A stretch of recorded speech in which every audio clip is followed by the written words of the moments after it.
Attention! The Broadcast Template Pro, for Pro Tools, is now available at recordingstudiouniversity.com. It is heavily discounted for a limited time for all of the early bird customers. The link is in the description, and this is a direct way to help support the channel. Thank you. Now let's get to the show.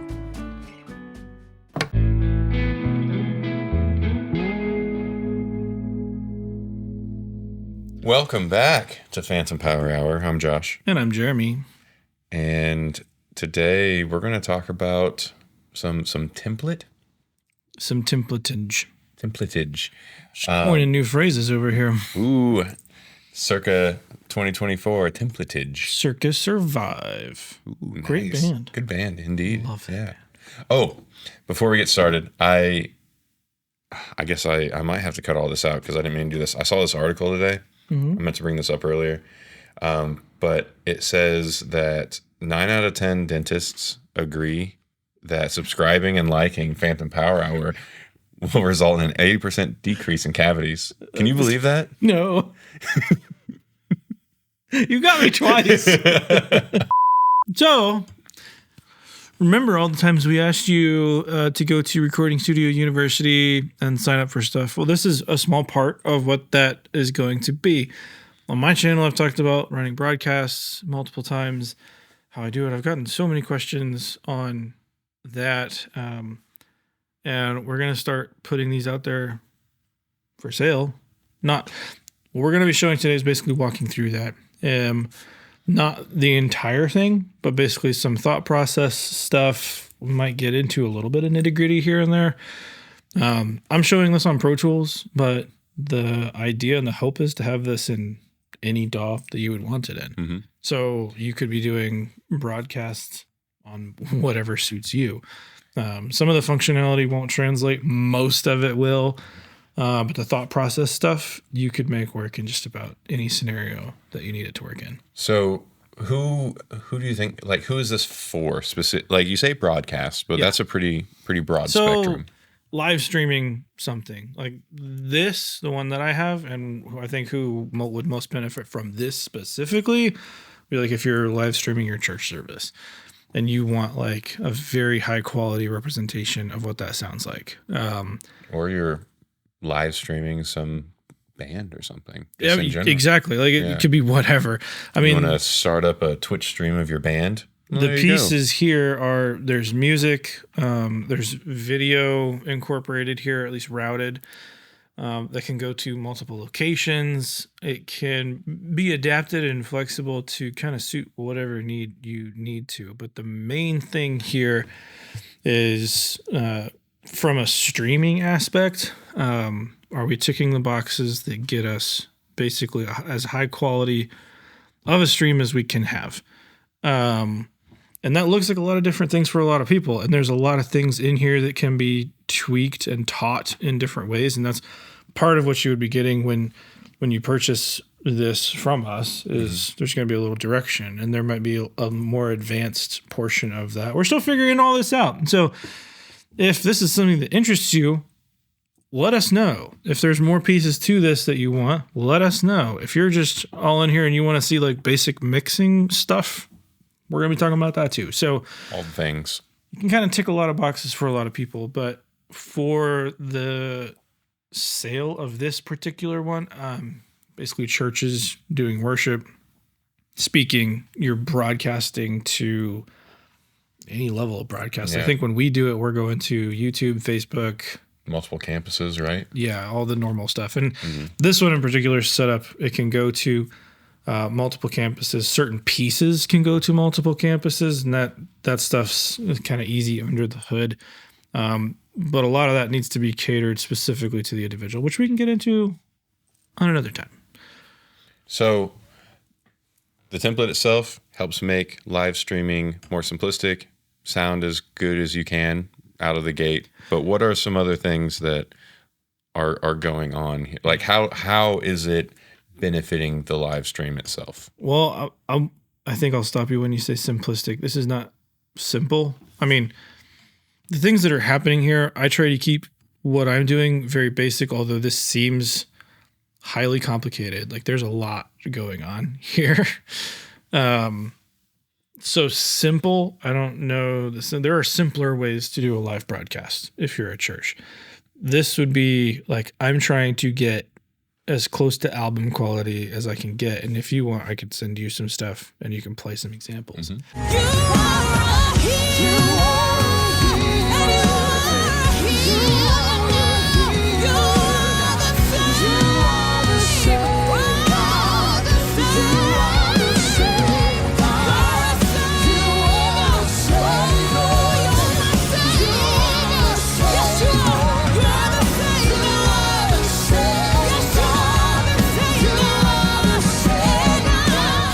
Like how of a finished sound can we get, as well as like making it so the viewer watching from wherever they're watching like feels like they're part of the experience. That's the goal with a template like this. Does it sound good? Does it sound professional? Is it making everybody else involved with the whole thing around you look like a professional? Yeah. And does it sound good going over a stream? Like that's the main boxes that you want to tick here. Simple is a relative term. I think there's a whole lot of things. You could just take a split off of your board and put that into StreamYard and you're streaming technically. Would it sound great? No. And I've actually consulted with a whole lot of different churches who they don't understand why that isn't working for them. And there's a whole lot of factors in why having like a dedicated streaming setup, if your church has the ability to do something like that and the manpower to do that and the resources to do that, which you don't need a whole lot of resources to do something like this to get started and to get better results than what you currently have in most cases. So what are some of the pieces here then? What is the template kind of providing? I think from most things of what I'm going to be talking about would be coming from like a musical perspective, because that's the hardest thing to get right in a streaming setup. Because a lot of times you have like front of house guys who are already stretched so thin that they just don't have the time or the resources to put into, does the stream sound good? And if it doesn't, how do I fix it for the stream? I mean, their job when they're there, when you're a one-man show, is to make the room sound good, and that's all you can do sometimes. Well, and that's a great point, going back to why just running out of the board to the streaming service that you're using isn't going to give you the best quality. Mixing for a room is going to be drastically different than mixing for somebody, watching on a different campus in a different room or on a different medium, whether it's through headphones or on a phone or anything like that. Not to even mention, how is this data manipulated through the pipeline of wherever you're streaming it to, right?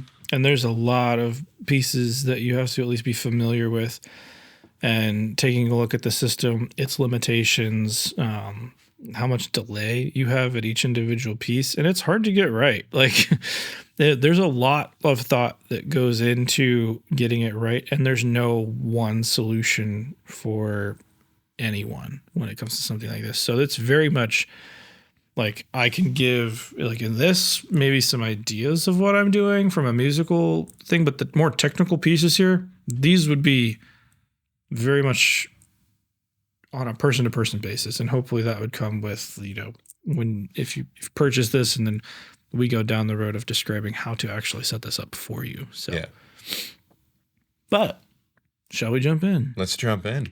So first off, I'm running Pro Tools. That is not a necessity. That works for us and what we're doing and how we have set up in the church. There's a studio. They're already running Pro Tools, so this makes sense. That's not even how they did it for the entire time. You can run broadcast off of another console if you want to. But if you're talking about front of house running something like a Yamaha CL5 and you buy another one specifically for broadcast, that's a lot of money. And sometimes getting like a dedicated Pro Tools rig or a dedicated Logic rig or a dedicated Ableton rig, as you always bring up, sometimes that can be a whole lot cheaper, and you get a little more flexibility going with something like this. Stability always comes up as the issue. Pro Tools catches a lot of crap. I think a lot of programs catch a lot of crap, but it's as stable as you make it. And the ways that you're using it, the diligence that you have with what plugins you're using, if they're pirated or not, which even believe it, in the church world, people are pirating a whole lot of software. So that plays into it as well. What I can tell you, I've never had a crash in the years that I've done this. And that came with being very careful about how we set this up. And I thought for sure you were going to say being very careful about how I pirate. Being very careful about how I steal things. No. All this is owned.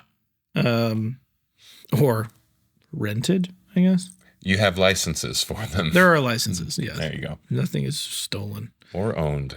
And also the hope here, like this is what I'm running. There will also be like light versions that will include, as close as I can get it, with stock plugins on whatever DAW that we happen to be using. And that's going to take some time. So if you have a DAW that you want to do this with, let me know and it can be first in line, basically. There you go. This is probably a good time for me to ask, what are the prerequisite plugins then to run this as is shown currently? This has quite a few. I mean, I'm leaning pretty heavy on the Plugin Alliance subscription, which I think is one of the best subscriptions out there, especially for something like this. You have a lot of tools. Plugin Alliance, Netflix. I'm trying to think. I mean, we can go through it. The things that I know are on here: Plugin Alliance, FabFilter. There's a little bit of Waves, and some of these things are preference, right? And then the further along you go in here, you can exchange one for the other. And I could probably show some of those instances. This is just having a lot at my fingertips, being available to change in the moment because broadcast happens quick. So there's a lot of people like to work with what they have the most experience with. Yeah. And you have the most experience with a lot of these plugins and approaches. For sure. And you can definitely take those ideas and do it in a different way. But if you want to just buy the template and run with this, you can. Granted, you have these other pieces, and that'll all be listed at the time of purchase. So, Anyway, so the first thing is first here. What we run at the church where this is being run, we run two systems set up. There's a record machine and there's a mix machine. So this template is assuming you're on the mix machine. The record machine is basically just a tape machine. Nothing is happening on there. We're not monitoring anything on that record machine. It's just getting all of its inputs from Dante, hit record, and it's recording a capture of what's happening. Cool thing with Dante, I'm also taking the bounce from this in real time, and that's going back to the record machine. So not only can I see the raws, but I see the mix that I did that day, which is super helpful if you want to go back and do like social stuff. If you just want to take like video feeds from your church, you have your mix right there. Super helpful. And that machine does not have to be anything special. As long as you've got a large hard drive, just about any piece of junk can be a record machine on a virtual sound check. And that's the other thing. You can run virtual sound checks when you have that. It's a question of changing your preset in Dante, which your mix machine won't see anything different. So you have a bunch of aux inputs, and that's what all these green tracks are. They're just coming in on my Dante inputs. If we look in here, so you can see like these are labeled down here like kick in, kick out, snare top, snare bottom, hat, like all that stuff. That's fine. Right now my IO is grayed out because I'm not on that network. But those are coming in on the same labeled tracks, kick in, kick out. That's labeled on the Dante side. That then goes out via buses that are also named. Those buses go to aux tracks. So for a service, these are all auxes. Like I'm not running audio tracks on this. The idea, this machine, the timeline will never roll. And when you're doing that, Pro Tools is rock solid. You don't have to, because Pro Tools is very happy about it's that. Not going to crash if it's not moving. Like it's not going to do anything. There's just audio coming in. There's audio going out. It's not recording anything. It's not using extra memory to write waveforms for you. This is just basically a mixer for you. The other thing that I have is a set of faders in front of me. There's basically 4 control surfaces, each with 8 faders on them. I don't think you need that much. When I'm actually in and working, my hands are in 2 places. I'm on the vocal as a bus, like turning up and down the vocals as a whole. I want to have access to keys, guitar, and maybe an individual vocalist if I need them in the moment. And that's really all I need. If I have access to effects buses, that's a plus.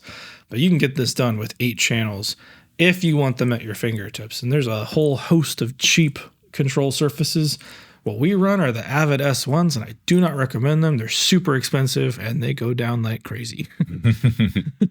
So we literally have one broken sitting on the desk, and then the one that I run normally has a broken fader. It's a joke. They're very expensive. That said, if you wanted to, the art form and what makes this like an experience is having somebody there mixing it in the moment. Yeah. And if you're doing it right, you're not in the plugins while this is happening. This is going by as a performance. You're reacting to the musicians in real time. You're reacting to the moment, like especially in a church service, like when worship moves, like you got to move with it. Yep. And you have to respond to those individual things because, I mean, you play church gigs and you can have like a roadmap of what you want to do, but there's a lot of instances where the room is responding to the worship leader trying to elicit a response from the room, however that works. A player does something different and everybody goes. Yep, like exactly. It can take a right turn or a left turn, or it can go in circles, whatever. And you have to be willing to respond to that. So there's a certain like musical aspect to the person running something like this where you have to think musically, not necessarily technically. And that's what a template setup like this is hopefully doing for you. You're not thinking about the template. You're thinking about this is your instrument and you're playing it for the folks who are watching that on the stream. So hopefully all this stuff goes away. I feel like we're building up a lot before we jump in here. So everything's coming in on auxes. I have the tracks over here. Basically, they're all set to input mode, which you can do in other DAWs. So it's just hitting one thing, going into aux tracks. So why don't I set up aux tracks right off the bat? That's so I can come over here and look and see if somebody grabbed the wrong mic. I can really quickly see where that signal is coming from. Like, oh crap, they grabbed handset 6, not 5. So now I can come over and go to my tracks where they are and pull up the correct one. Because sometimes I don't want to look at 150 tracks all at once. I just want to see what I need. But it's helpful to have those if I need to fix something or change something or reroute something in the moment, which you can do. So pretty flexible system. It doesn't have to be Pro Tools specific. The way I'm running everything, it's broken up by category. Drums, bass is all of its own category. It always is. Guitars, keys. Then we get into like tracks because a lot of even bands. If you're doing this with a band, you're gonna probably encounter tracks at some point. So having those tracks routed where they need to go, all of your vocalists, the vocal effects, drum effects, video, because you're getting audio from video, sometimes multiple sources.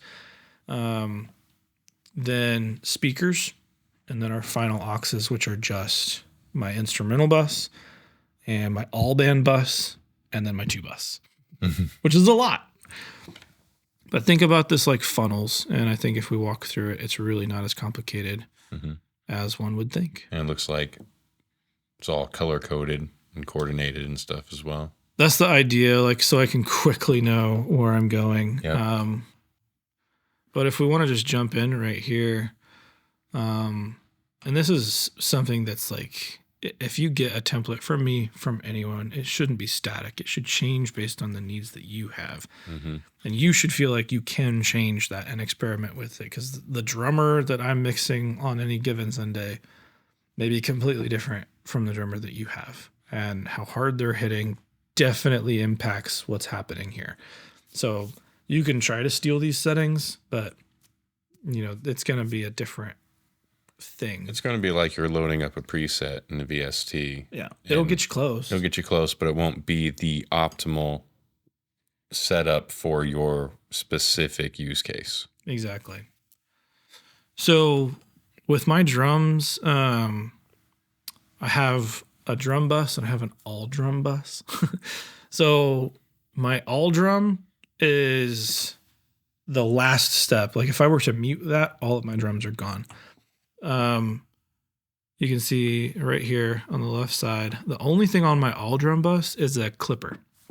This is where Plugin Alliance really starts to come in handy. Like for something live, and you can catch a lot of crap for this. When people are streaming on their phones or TVs from Apple TV or on YouTube or Facebook, those things like to see signal loud. And so my target for like a worship at the biggest section could be like -8 LUFS, which if you're familiar with, that's a lot. That's loud. Yeah. That is very, very loud. But carving this thing out and giving things space and like controlling the low end, if you have all of those things checked, you can get it pretty loud. That's what's going to make it translate on a phone. That's what's going to make it translate on somebody's TV in their house and in their car. It's never going to be perfect in every spot. You can't possibly get it to be perfect everywhere. That's true for when you're recording an album too, though. Exactly. And you have to be okay with that. Like this is kind of where live in the moment stuff and studio like meet. So you have to have those two worlds in your head at the same time. You got to be okay with the mistakes you're going to make. You have to have a target in mind of where you want to go. And then you have to have the tools in place to accomplish that. And knowing where those tools are is huge. So a clipper for drums, and you'll see this in multiple stages for me. Like anything to dirty up the sound just helps at the back end because I don't want any one limiter working. I don't want any compressor working too hard. On my channel, Billy Decker, I put that on every drum bus anywhere, and that should not be a surprise. But live, the JST stuff, the Billy Decker stuff in particular, is fantastic. It's fantastic, especially if you have volunteers running this stuff. There's not a whole lot of controls you can mess up. It's just plug and play. I have these on the drums. I have them on the keys. I have them, I think I'm using it on guitar. I don't remember. One thing you will see with my template, and if you purchase it, you'll see it too, trim plugins and EQs everywhere, but sometimes they may be inactive. And that's really just to help you gain stage. Because if you're sharing a feed from front of house, you don't have control over the gain that you're getting. So this just allows you to gain stage your template in the way that you need to for how you have this set up. There's no right or wrong answer there. If you're in like a 32-bit environment, which is what I typically run at, it just helps to have like a regulated system. Like when you come in, you know you want to see that kick at whatever, -18, -20, whatever that is for you. Having that trim plugin just easily does it. The benefit here, you also get polarity switch. Getting your drums in phase and going the same direction polarity-wise. That's a game changer. It's impact. Like that's the end user experiencing air coming at them.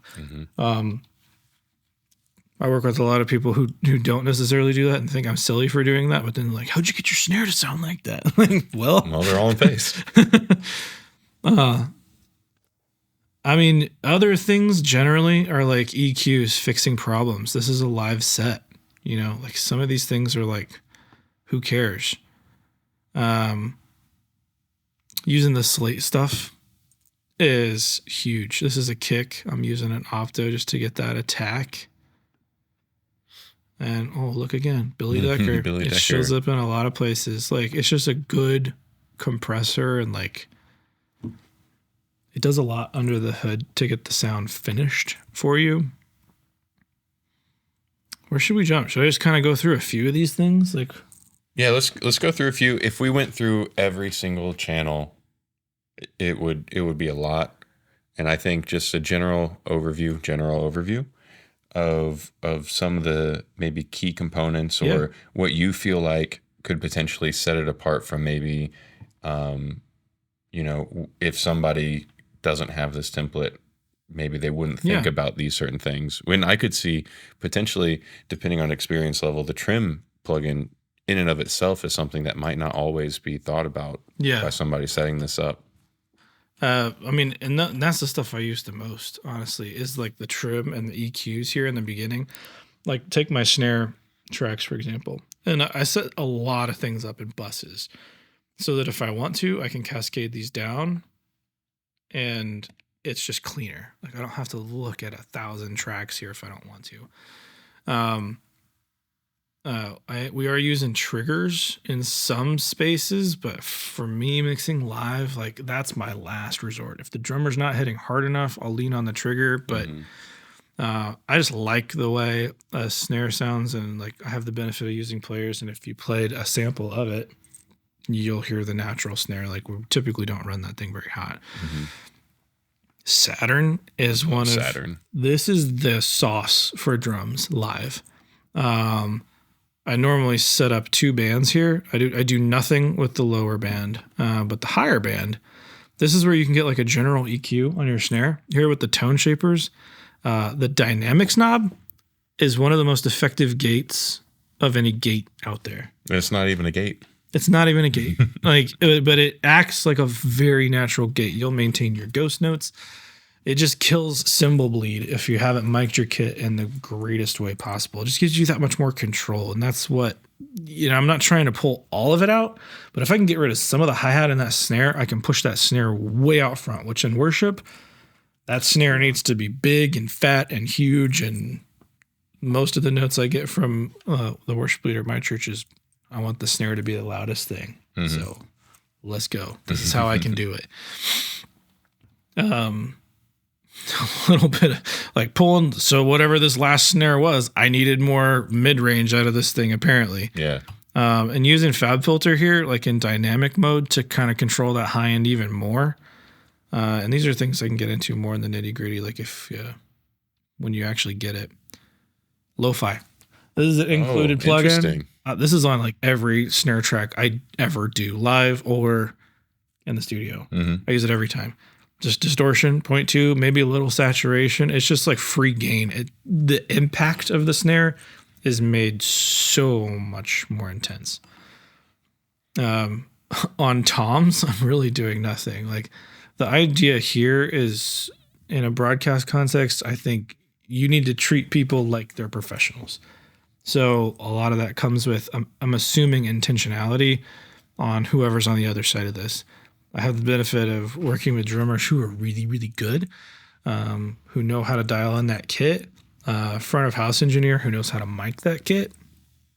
And all I really need is a trim plugin to switch polarity if I need to flip it.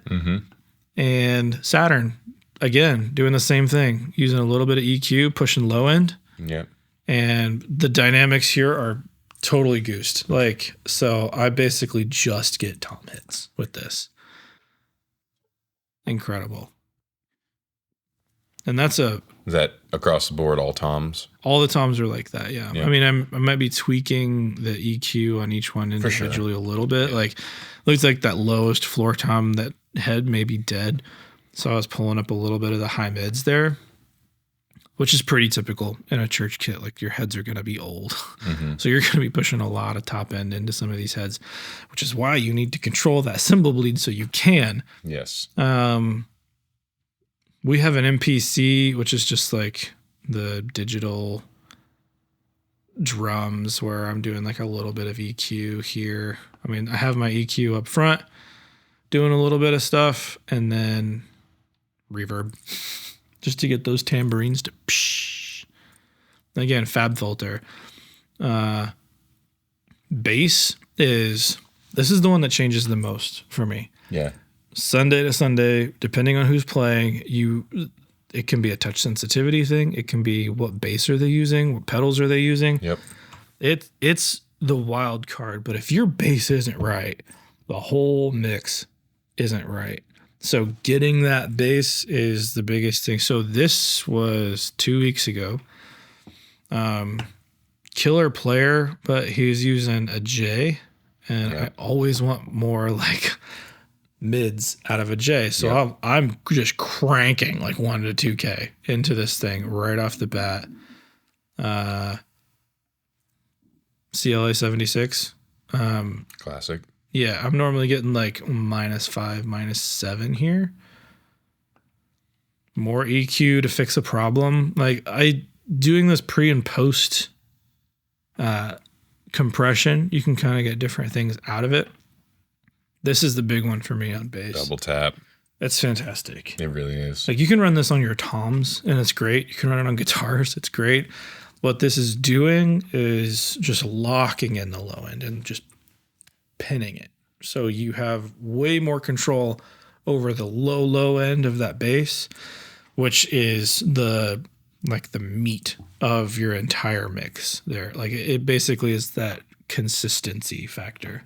Like of just, you feel the bass without this, but when you put it on, it's like, okay, that bass is supporting everything. Yep. It becomes the foundation it needs to be. Lo-fi again. Oh, really? Just a little bit of distortion. Like this is what makes bass audible on like a phone. For sure. A little bit of saturation, right? Yeah. I mean, it's just making it dirty and gnarly. It's like if I bypass this when I'm sitting in front of monitors, I'm not going to know that it's not there. But I will know if I try to listen on my phone. So this is a question really kind of just for me, because I do a lot of similar setups, just my home recording setup for bass. Why would you go with lo-fi over something like Saturn? Because I don't want... I mean, you could. There's no reason you couldn't. Saturn's a little overcomplicated for what I'm just trying to do. I just wanted a little bit of distortion. For sure. And it's such a minuscule thing. Like I'm going to reach for lo-fi, which on Pro Tools, built-in plugin, is basically zero CPU here. That's fair, yeah. It's just doing the thing I needed to do, and that's it. Like, could I do it with Saturn? I sure could, but I'm not going to. And there's multiple instances of harmonic distortion happening on this channel. Like bass, most times dirtier the bass, the better. Like in instances where some people come in with like more colored DIs, or they're running like a dark glass, which is getting more and more popular in the worship space, and I'm here for it. Like I may not need the 76 to do that thing. Yep. Because all this is doing, like it's compressing it and it's controlling it, but it's also adding a whole lot of hair on the instrument. Even this guy, double tap, like setting the saturation to grunt. It's just going to like pop it out of the mix a little bit more. That's a very subtle form of saturation. And so is lo-fi, but that's the thing. I'm not trying to do too much with one thing here. Yeah. That's when it starts to get really obvious. That gets you into like the metal zone territory. Exactly. And the last step here, like you could do this with any limiter. I'm just limiting the crud out of the bass. Yep. Sometimes different players need a little more help than others. Like if I have a very consistent player, I don't need this at all, and this goes away. But if I have a player that needs a little more help with like consistency, and if they're sliding up, or maybe it's just their bass, like it's just not as live in different positions that they're moving to, then I'm going to go for a little more gain reduction. I mean, it's just that level of control on the low end of your mix, which is huge. And getting that balance makes all the difference when you get to the final stages of this thing, and if it translates well or not. Like balance overall is what's going to make that mix feel good. The art of reaction is what's going to make it sound good. Yeah. Does that make sense? It does. So here, like this seems pretty aggressive. I mean, this could also be like that bass was really quiet this week, so I needed more coming into it. But realistically, like I might shave off like 2 to 5 dB on the loudest portions of when that person's like really digging in. So most of the time, this is not going to do any work at all. It's just, and you could get by without using a limiter at all. It's just one of those extra little pieces that I find just makes it way easier down the line. You'll see a lot of stuff that's like inactive on my template. And that's because when different players come in or different volunteers, like they may want different tools. I might need a different EQ, or I might need a reverb for something here. An acoustic is always that for me. So we didn't have an acoustic player for this, but I've got like all my tools ready to go, not knowing what I'm going to walk into. Yeah. And I think that's Fab Filter. That's part of what makes a template so useful, of any kind, really. But especially in this context, you just have all the things ready to go, and you turn them on as you need them, turn them off as you don't need them, and you don't have to think too hard about, well, what should I add? What order should I put it in to try to get this sound as optimal as I can? Acoustics, you're always dealing with DIs in a live situation, which it's no fun, but it's something we have to deal with. So the EQs can look pretty darn goofy. Well, especially just for acoustics in general. I mean, they're just and you never really know what the quality of like preamp you're going to have on that thing is. So like the EQ, I have a couple options like always ready to go, and like Fab Filter just kind of helping me out on the back end. And again, my EQ up here, which you can see, like that was apparently pretty low that week because zeroed. Never mind. But there have been cases where I need to goose the crap out of this thing and just get more signal into Pro Tools because I'm not getting it from front house. One of the cool things with acoustic guitar, and this is something you don't necessarily realize is happening when you're in the mix, but with a DI, it's so hard to make it translate. So like putting it in a room. Yep. And Vintage Verb is great for that. Super low overhead. It's not CPU intensive, and it sounds great. This might be skipping ahead. For your specific setup, are there like sanctuary mics, like crowd mics that get used? Yep. Okay. Because I was going to, if not, then I was wondering how you approach that live feel for everything. Because you play loud enough, you're going to create reverb, right? So if you don't have some kind of crowd mic situation, then you would have to create yourself on the back end, right? Yeah, and we have quite a few crowd mics available. I think they're going to pare those down eventually, but so I'm not doing a whole lot with them other than like pulling them up, pulling them down, because sometimes you don't want that crowd mic. It can cause issues, especially if front of house is tuning, and if they're tuning hard. The tuning I can do in a DAW is most of the time more accurate, more natural, and it's more forgiving down here. That's a whole other discussion, but basically all I'm doing with my crowd mics, again, trim. I don't think any of these are doing anything because apparently the level was good.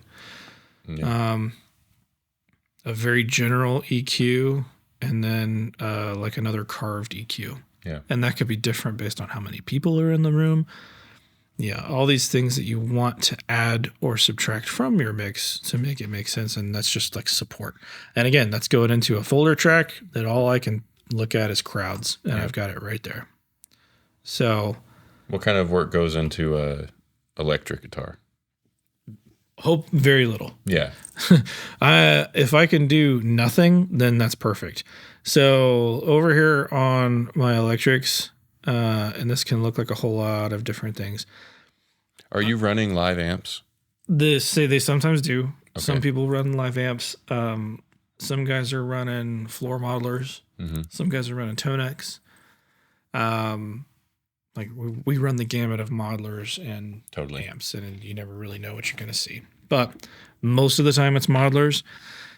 And it's not necessarily their fault, but sometimes it could be how it's hooked up and coming from front of house, that one side could be out of phase. So really, I have two sets of stereo tracks for multiple guitar players here, but only on one of the tracks do I have a trim plug-in. And that's really just to sit here and flip, because it's pretty often that one side is out of phase. And you'll know if you can get them, if you can set both of them to mono, flip it, like, does the sound go away? Right. Having that right there makes everything super easy. And then I think I'm just using RX. And then That's a classic one. Very general EQ for guitar, just to get it to pocket. And that'll change based on who are they playing with? Is there an acoustic guitar? Is there a second guitar player? Or is there guitar on the tracks? Whatever. Mm-hmm. A lot of that stuff can change. And again, folder tracks. So I can just look at guitar. It's quick and easy. We run like multiple sets of keys, organs, Moog, like just having that stuff there. It's not always being used, but having it there, again, we've talked about this in other videos, like just having something set up and available for somebody that they can reach over and touch it. You never know what's going to happen. So I have it open and ready to go.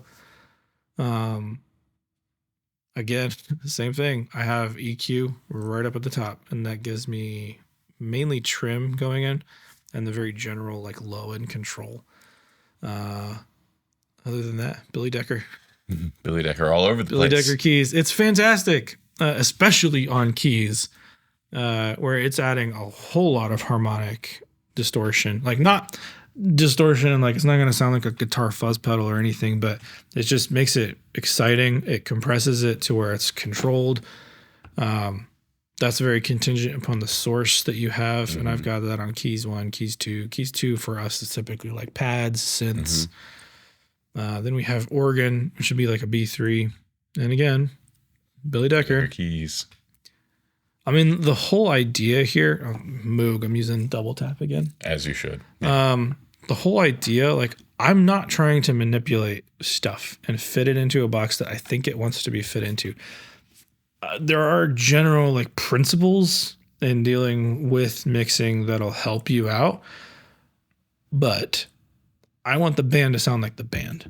Right. Like to where if they were going to listen to themselves soloed, they'd be like, yeah, that's what I sound like. Yep. And I think we can get into arguments about, well, I like this to be bright. I like this to be deep. I want more low end out of my toms. They're not your toms. And that's the thing to think about as an engineer. Like, yes, if there is something incorrect and if that player really doesn't know what they want out of something, it's your job to help them and get what would be the most flattering. But all other things equal, like you are there to make these individuals sound as good as they can possibly sound. Yeah. And I think most of that comes with assuming they're professionals. So I want to touch it as little as possible and let them do their thing, because that's going to give you like the best mix out there. Because they're reacting in real time. Don't forget. They're making arrangement decisions in real time. If I do too much or if I remove too much from one sound, now all of a sudden when I'm just left with keys, maybe I don't have enough bottom end. Maybe they're too dark. Maybe it doesn't work. So letting them do their thing as much as possible is key. Vocals are pretty straightforward. Tuning right off the bat. We're using auto tune. Channel strip of your choice. Which auto tune? Is it the Antares? This one's Antares Pro. I mean, and you could trade that out for whatever. Anything, yeah. Doesn't matter. The cool thing about tuning live, and the cool thing I like about this, because Pro Tools is not running, I can move it around into different spots and basically tell Pro Tools I want this automated in a way that if I go to this memory location, I want you to re-trigger all of those tuning things to a different key. So if we look down here at my memory location, which you might have to zoom into, I have a list every weekend of the songs that they're playing, the keys they're in, the service flow. So I know, like, okay, we're in D. And all that's doing on Pro Tools is moving to a different location on the timeline. Remember, the timeline is not physically running. So those are all the locations are just changing automations of your, in this case, the auto-tune plugin. Exactly.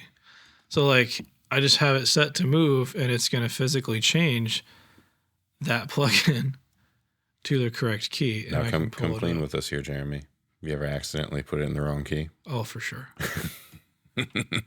But when you're learning, you will make mistakes. And I have it set up on my keyboard. So instead of coming down here to the memory location and clicking it, you can just hit the button. Well, the way memory locations work in Pro Tools, you can go decimal point, 1 decimal point, and it'll go to that memory location. So like in between songs, I just have it memorized to go like 0.10 point, and I'm like in the next key. Could you potentially set up a little super tiny MIDI keyboard and have those as MIDI triggers, so you can just hit C and it'll just go to that? I'm sure. I wouldn't know why not. I mean, you could do it with anything. If you can program a macro into something, you can use it anything. Like you could use your phone if you wanted to. For me, it's just quicker for me to go 0.9 point, and then automatically that memory location is going to change to G sharp. Yeah. You know, and if you need to dump into chromatic because something happened, something went wrong. Yeah, you can. Or, I mean, and this is a worship scenario, right? It's not uncommon for us to change keys. And it's super easy with this kind of a setup. You're just, okay, I'm changed on the downbeat and I'm right with them. And if you look at the tuning software, like it changes immediately. I think this aspect right here, for the people that don't understand the behind the scenes stuff, I could feel them squirming or being upset. Like, what do you mean these worship services have auto-tune? For sure. They're definitely tuned. But here's the thing. You can never make a bad singer sound good. Ever. In a live context. I could do it in the studio with time. Maybe not singer, but I mean, mumble rap. Just all right. Zero flex tune, turn tracking all the way up. We're not trying to turn everybody into T-Pain here. And I mean, T-Pain's actually a pretty wicked vocalist. He is. Yeah. That dude can actually sing. Yeah. He built a new market though of sound. I mean, heck, if he did it, why not ride the wave? That's what I'm saying. But the way we're using auto-tune here is just to finish things out. Like in the heat of the moment, somebody's going to be a few cents sharp, a few cents flat. It just happens. And you also have to think about, like, what does the market expect? Like, if we're talking worship stuff, I mean, around here it's K-Love. Everybody's listening to K-Love. There's insert whatever Christian radio station and listen to how hyper tuned that stuff is. I'm not trying to get to that. I particularly hate that sound. Did you ever listen to Radio Mom? No. I don't think it's still around, but it was another Christian radio station. Did you know I used to host a show on Radio Mom? You did? I did, yeah. You have the voice for it. You have the face for it, too. Ooh. I'm just kidding. Your hair's beautiful. Oh, that's not my face. So auto-tune is auto-tune. It's fixing the last few cents. And so I don't know, we're in the topic.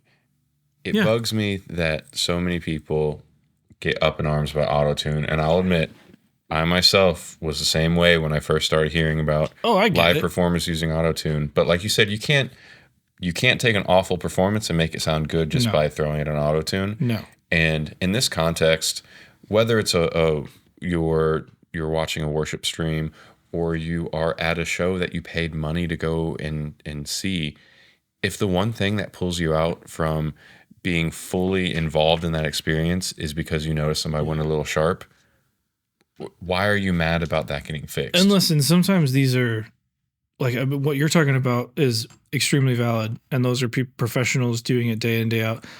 In this situation, like, these are still talented individuals on stage doing this, but most of the time they're volunteers. Like, they're not perfect. And I'm not trying to make them sound perfect. And even if I set this in that way, it's not going to sound perfect. This will never make a bad singer good.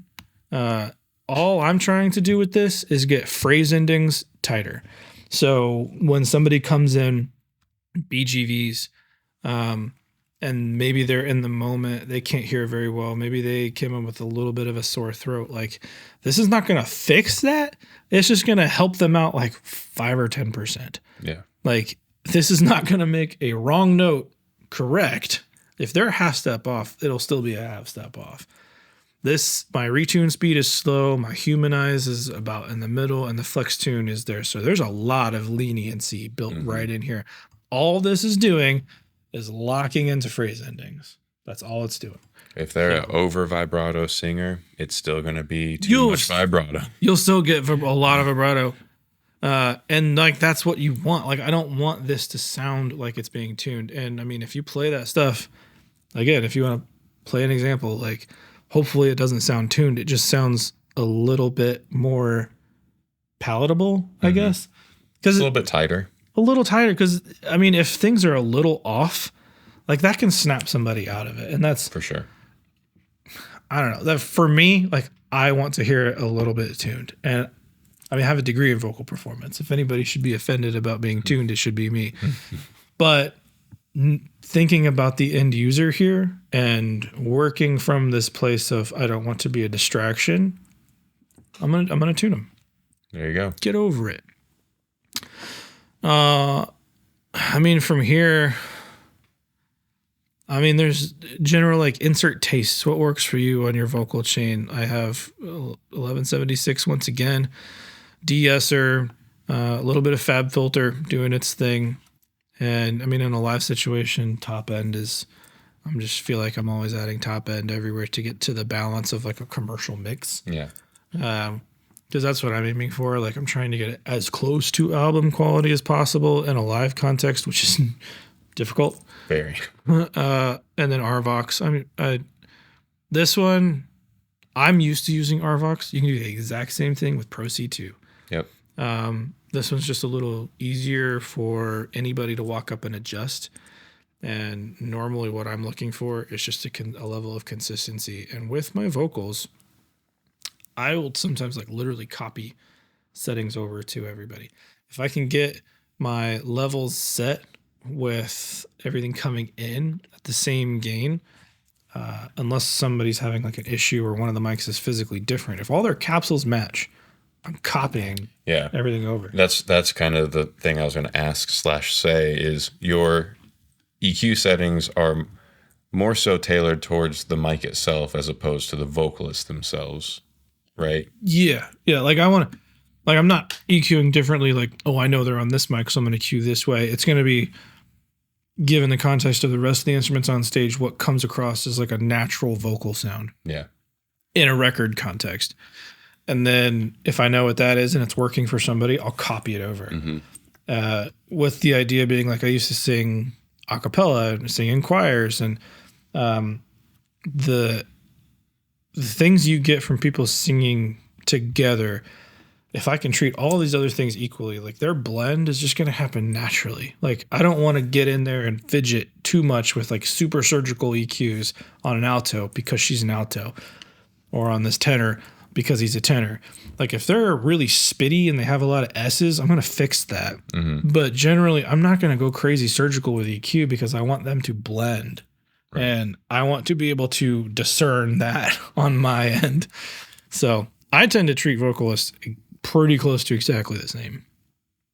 I've got like my sliders here so I can quickly throw the lead into a delay if I want to. Speaker channels for like hosts, and that could be handhelds or on-body mics, and a lot of inactive stuff over here because you never know what mic somebody's going to walk up with or how loud they're going to be when they're talking. So all of those or how far away they're going to hold it from their face. Exactly. So all of them start with this EQ again, and it's really just like solving the problems coming in. Like that one was quiet, so I've got it goosed 4 dB. So just building in those like flexible things, and then the rest of the template just kind of works for you. Again, RVox doing its thing, just kind of ironing out dynamics. Bunch of effects. I think then we get into like 2-bus territory. Yeah. And hit me with that 2-bus. I'll give little pieces of the 2-bus, maybe. So I've got my all band bus and then a final mix bus.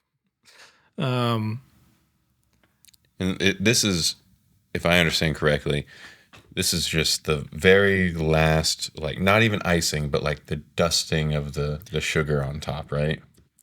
I do a lot on my mix bus. Okay. So I'm pretty heavy on my mix bus. Multiple layers of sugar on top. No one thing is doing a lot, but it's the culmination of those things that kind of get you to a finished sound. Okay. So my band bus, everything band wise is going to this all band bus. that meets up with the vocal and the final bus. Okay, so just purely instrumentation wise is going through the band bus. Yep. And then, so like on my controller, I have my band and my vocal. So when speaker comes up, band's done, both of those channels go down. Yep. Keep my vocal down. If there's underscore, I can bring up the all band to get keyboard coming in. But again, trim plugins just to help gain staging. Because I mean, if you wanted to get your gain staging perfect, you could try it, but week to week it's going to change. So do yourself a favor. That's going to change. General EQ, just control and low end. One thing that I do, and you see these down here because I look at these. Reading the meters. Yeah, slate, FG, gray, and red. Gray is basically an SSL style thing. Like that's a 2-bus compressor that pretty much everybody's familiar with.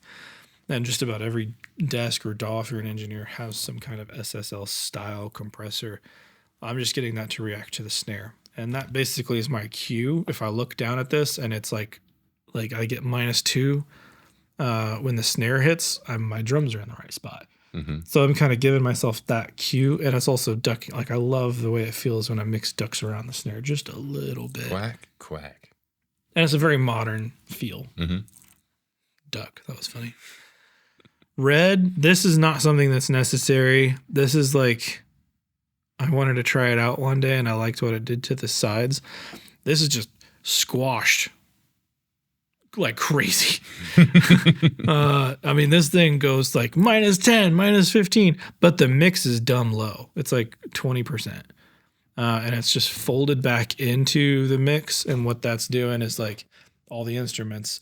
So it's not reacting to low end. I have the high pass up here to like 100 hertz. So it's not going to react to kick, hopefully. It's just like squishing everything on the sides and parallel compression for the entirety of the mix and just bringing it back in a little bit. And what I noticed with that is like my sides are more exciting. The guitars, sometimes it'll bring out crowd mics a little bit. It's not doing much, but I like what it's doing. And again, these are like principal things. VTM. I've been trying to find something lighter weight that works. All this is doing for me is like the low end of the mix just glues itself together with this thing. You can run it without it. In this context, I really like running it with this on. Just it's like a finishing touch on the band. Then this plugin, which is Plugin Alliance. A lot of Plugin Alliance, a lot of Fab Filter. So, couple waves, a little bit of sleet. So far, though, I think all the wave stuff could be fairly easily converted to just more Fab Filter stuff, right? Yeah, I mean, RVox, you can use C2 and you're fine. Yeah. Like, was that the only one we had? I think so. There's CLA 76. You can find an 1176 in Plugin Alliance, easy. Yeah. Or use C2 again. Doesn't matter. Like, is Billy Decker Plugin Alliance as well? No, that's JST. But that's right. Yeah. That's one piece that you'd have to kind go of the outlier. Yeah, but absolutely worth it. I use it on the 2-bus too. It is very much worth it. Broadcasting and studio. Oh my gosh, I love those plugs. Yeah. So this is my final mix bus, general EQ, and the output. Again, I'm working as a trim. Just trying to get that gain staging consistent. There's a couple compressors here. All of that is going to be very specific to kind of what's going on ahead of it, right? Like, I don't even really want to show some of it. Yeah. Because we just don't want to get into like that level of specificity. Like, and this has been a lot of specificity, but there's way more that we could go deeper down the trail. And I think if I understand correctly, that's the plan down the road, right? So you can purchase this template and be provided with kind of the how-to. How do you get this up and running? How do you implement it into your use case? And then I believe down the road, we'll be having much more in-depth niche ways of utilizing the template itself. So, I mean, if you want to use it in a broadcast context, you can. If you want to use it as like a template for your studio, you could, I suppose. Yeah. Nothing wrong with that. Yeah. I've literally done that before and worked from this spot. But I mean, one thing you will notice on this, there's a lot of like limiters on the back end. And it's just safety. Like we're doing broadcasts, so I need to make sure I'm not clipping. So do you ever in real time switch between limiters or anything based on when like the worship team is in full performance and then it switches to a speaker? no. Okay. That stuff's gonna stay the same. I mean, what I'm doing is like controlling the level of the speaker going into it. And normally I'm just looking at my output and loudness for that, and like Fab Filter is super helpful for that. But hopefully, like this isn't doing much. Like it's just getting me to my final loudness with very little to do. And I mean, I'm doing that with like a series of compressors, limiters, clipping. Clipping is huge live. Yeah. And that was one thing when like a few months ago, like they had no clippers available. So we got some. I have no clippers available. I feel like that's the easiest thing to do in a context, and you can do it very wrong. But with clipping, when done tastefully, just makes mixing so much easier. So much easier. And one of the best friends here, which I don't think is on right now, but on my master that I listen to, I will always have an instance of tonal balance control. I can't tell you how many times I've walked into the studio here and that's what's on Jeremy's screen. Yeah. I mean, you shouldn't mix just to this because this is highly subjective, but if you're ever curious about like, is this too bright? Is this like, what am I missing here? This can help you so much in switching to like the fine view. Perfect. And especially if you're in a church and they have like targets that they want you to hit, like, hey, we really like the sound of this record, or we like the sound of this record. You can import the waves into tonal balance control and it can make you a curve that you can try to get close to. So it's just one of those extra things that'll help you diagnose problems somewhere else. Super helpful. And then, yeah, I think it's about as general as we can get it. I think so. I think that, I mean, I'm not just trying to sell this, but if I were responsible for running some broadcast stuff, even if I had a huge amount of knowledge, if I hadn't built a template myself yet, this would be a no-brainer for me because there's so much already. It even if just the time aspect that it would take to put that all together, in my opinion, makes it worth snagging. Even more justification. Kind of if I don't know exactly why certain things are in certain orders and stuff. And I mean, then there's a lot of other templates you can go out and purchase. And I've tried a lot of them. A lot of them are pretty decent and they can suit different needs for different things that you want to do. Mine in some spaces is more heavy-handed than some of the other ones out there. And in some cases, it's not nearly as heavy-handed as some of the other ones out there. So these are very use case oriented. And if that's something you're looking for, go check out some of the other ones. So what formats are available right now? I think this is going to be the first one, just the Pro Tools main one. But the hope would be, and based on your guys' feedback, if you want something like this, we'll start building it in other DAWs. Logic, Studio One, Ableton, all of them. Yeah. Fun ones. I think Reaper I can see being a good one to do, like, because that's essentially like a very low cost or free at first DAW. Entry point, yeah. To get into something like this if you want to. And I mean, the overhead otherwise, a couple $100 in plugins. If you're buying them, you could do the subscriptions and try it out. Have an even lower cost of entry. And you mentioned earlier too, I think there is a roadmap down the line to create light versions that include just DAW built-in DAW plugins. Specific stuff. That'll definitely be like a more approachable realm. It'll be a lot less intensive. However, there may be some like things that you just can't accomplish in certain DAWs. and some it'll be way easier. So like Studio One is going to have a lot of this stuff already built in. And then some of the different tools, like you'll start to learn what works for you and your workflow and substituting things for different things. Like this is not the gospel truth here. These are the tools that I like to use and the things that I get pretty good results with.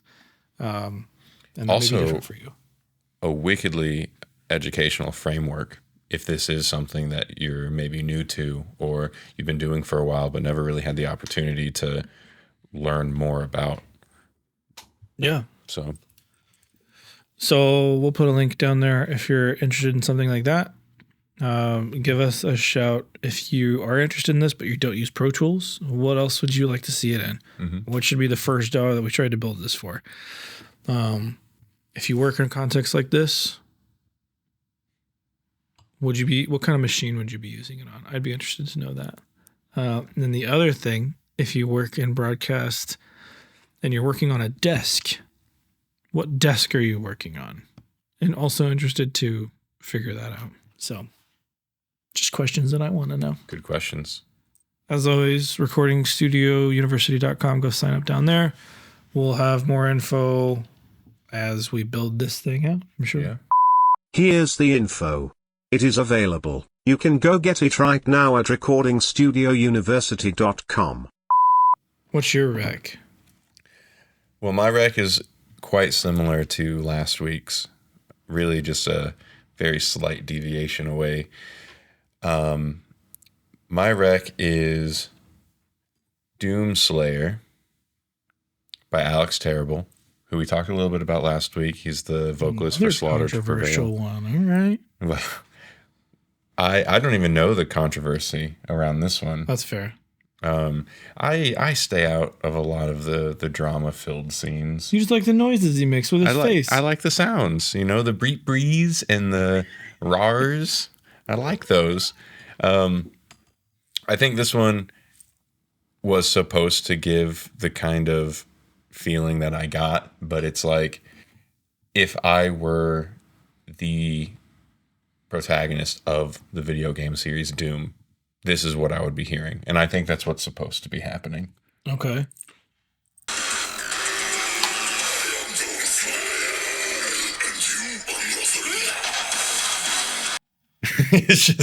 It's so hard. It goes so hard. It's techie. It has cool, like really harsh synths. It has just stereotypical vocal lines and screams and guttural yells. It feels like I'm living in a video game, and I like it.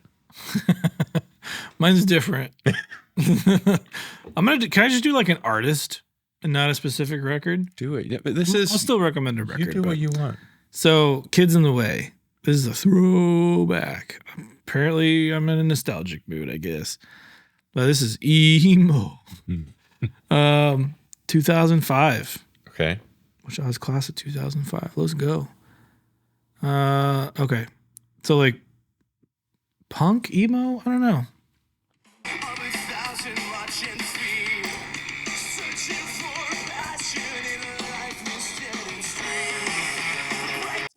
I can get down to this.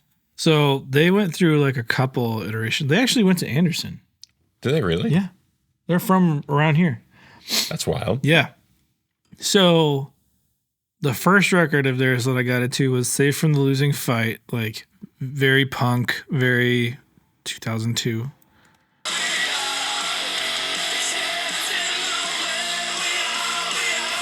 Got that anthemic vibe to it. Yep. And I mean, it's a gnarly, like it's garagey, it's in your face. They had the Apparitions of Melody record, which was like a little more like dark and just if you want to get all in your feels, that's a really good one. Then Love, Hate, Masquerade. This thing was so cool when it dropped.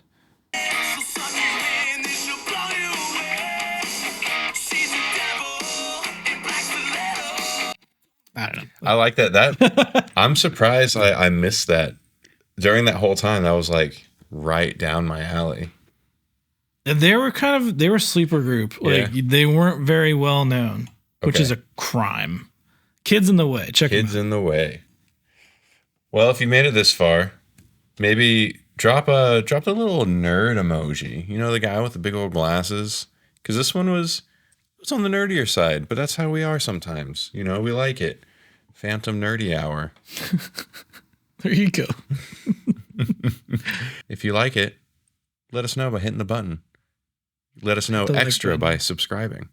Hit the bell. All the things. All the things. Make friends in the comments. Join the Discord if you want to make even better friends. We've got... last week we talked about Dante. There's some conversations about that going on over there, and you can start up a whole new conversation on our Discord if you want to. If you got questions about this, you can try to post them down below. You can ask them on the Discord. You can send a messenger pigeon. Yeah. Yeah. Okay, bye.